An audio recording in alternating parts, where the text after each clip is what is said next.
Zenbaki hamartarrak alderatzea ez da batere zaila. Zenbaki hamartarrak alderatzean kasu desberdin bi bereiztuko ditugu. Lehenengoa, zati osoa edo komaren aurrekoa desberdina denean. Eta bigarrena, zati osoa berdina denean. Lehenengo kasuarekin hasiko gara, zati osoa desberdina denean. Bi zenbaki hauek ditugu, 19,25 eta 17,918. Lehenengoko pausua, zati osoa alderatzea da, 19 eta 17. Argi dago, 19 17 baino handiagoa dela, ezta? Balisto, 19,25 handiagoa da 17,918 baino. Hau da, zenbaki baten zati osoa bestea baino handiagoa denean, ez daukagu zatia hamartarrean zertan fijatu.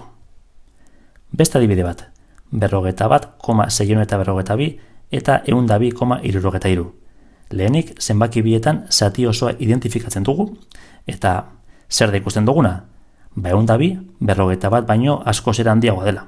Horregaitik, zati hamartarrak ez ditugu kontutan hartu behar. 41,642, 102,73 baino txikiagoa dela esateko. Goazen orain bigarren kasuarekin. Zenbakien zati osoa berdina denean. 23,72 eta 23,719. Zati osoa kasu bietan 23 da. Beraz, handiagoa zein den oraindik ezin dugu jakin. Kasu honetan, zati hamartarra aztertu beharko dugu. Zati hamartarra alderatzeko kontutan hartu behar dugun gauza bakarra zifren kokapena da. Hau ondo egin ezkero ez dugu arazorik izango. Orduan, zenbakiak hartu eta modu vertikalean jarriko ditugu. Bata bestearen gainean eta batekoak batekoekin jarriko ditugu, hamarrekoak hamarrekoekin, hamarrenak hamarrenekin eta abar. Hau egiteko, deskonposatze taula erabiltzea oso lagungarria izan dakiguke.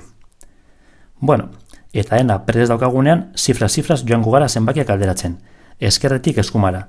Oso garrantzitsua da, ezkerretik eskumara egitea. Hasiko gara. 2 eta 2 berdina dira. Orduan, hurrengora goaz. 3 eta 3 berdinak. 7 eta 7 berdinak ere. 2 eta 1, orain bai, 2 handiagoa da.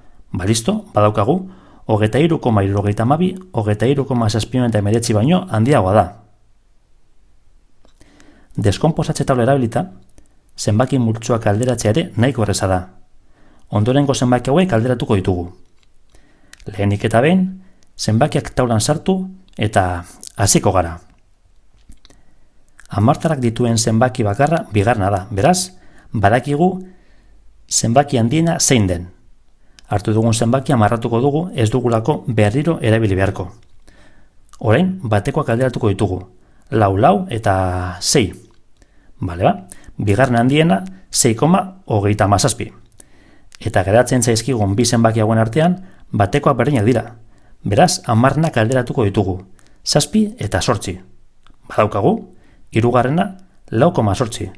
Eta txikiena 4,79. Listo? Zer deritzozue? Erreza, ezta?